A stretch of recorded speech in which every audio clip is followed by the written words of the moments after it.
Dear friends, now that I have regained control over my Telegram channels, it is time for a short message to those who are confused because of the recent rumors surrounding the Berlin Corona Investigative Committee. In a long interview with the Swiss alternative media channel Bitte TV, which was interrupted by a disturbing statement of the co-founder of the Corona Investigative Committee, I have already said what I have to say. The allegations of this co-founder of the Corona Investigative Committee are completely fabricated and false. Accordingly, the German mainstream media just reported that the Berlin DA's office explicitly stated that there's no cause for a criminal investigation. So, trust your instincts and look at the facts that are available. Also, I will continue the work of the committee with my own version of it, a much more professional one. This continuation of the committee's work will broaden the scope of the investigation, and it will show concepts for overcoming the corrupt, collapsing system.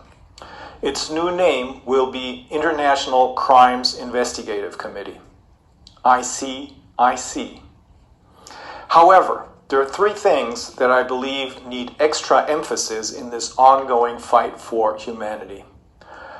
Number one, despite the fact that working on the Corona Investigative Committee has always been very difficult, we have, I believe, done a pretty good job at getting to the truth about Corona. It is not a pandemic, but rather a plandemic that is driven by intentional panic mongering and the misuse of the PCR test to create cases that never existed. This plandemic is only one tool out of the toolbox of those who are behind this. And behind this are a few super-rich people, megalomaniac psychopaths, as the experts on psychology and psychiatry whom we interviewed have explained to us. They have used and are using global corporations and global NGOs who meet once a year in Davos on the platform of the World Economic Forum as a means to complete a hostile takeover of our politicians and public agencies under the guise of the nice-sounding term of private-public partnerships. The other side, as I call them, or Mr. Global, as Catherine Austin Fitts calls them, know that many people do not believe the dangerous virus story anymore.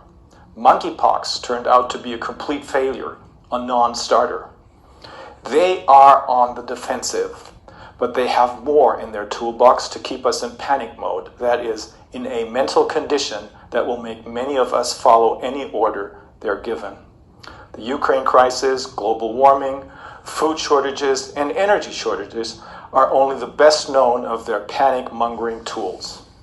The ultimate goal of these psychopathic megalomaniacs is to gain full control over all of us by reducing the population and enslaving the survivors through the introduction of a one-world government and a one-world digital currency, both under their control, of course. Number two, these, the above mentioned, are the topics we should worry about and that need to be exposed so that even those who have initially fallen victim to their psychological terrorism but are now beginning to ask questions will get answers and will get help if that becomes necessary. Let us not be distracted by irrelevant sideshows, especially when it's just another, albeit carefully created illusion without any substance whatsoever. Number three, and finally, of course we will win this war that is being waged against all humanity. There's no doubt in my mind that those who are trying to destroy humanity and are trying to play God are doomed.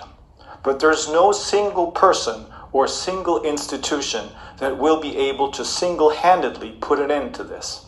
This time, we, all of us humans together, are going to have to be the cavalry. And there are only two things that really matter.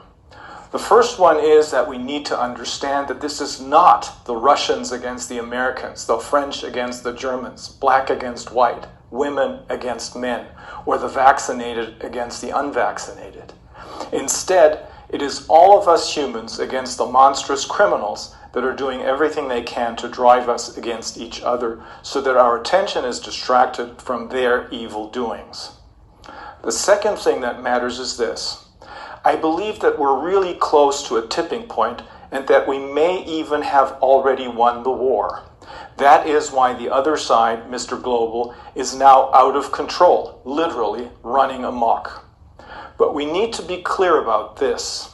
The other side cannot and will not give up, as there are two creditors demanding payment for their crimes against humanity. One of the two creditors is us and our judiciary, which, if it becomes necessary, will be of our own, that is, the people's own creation, outside of their corrupt system. The other creditor is what I call the higher spiritual powers, others call it God, it's probably the same.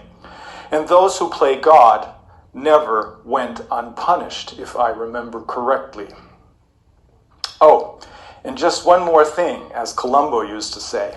This past weekend, Professor Sushrit Bhakti and I had the privilege and honor to be invited to Athens, the cradle of democracy, by the Greek healthcare workers who refused to participate in these crimes against humanity and lost their jobs as a result. Professor Bhakti explained in great detail how very grave the situation is, that this is a matter of life and death, and serious changes in our personalities, in particular with respect to the effects of the mRNA shots.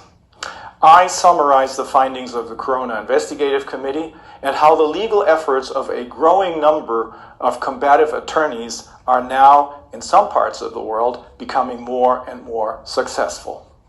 I ended my presentation with the same words I'm using here. Some people crack under pressure. I do not, and I will not. And I'd like to add, the same is true for the Greek healthcare workers, and the same is true for each and every one of you. Trust your instincts. Look at the facts, and you'll see through all of this, through each and every mask.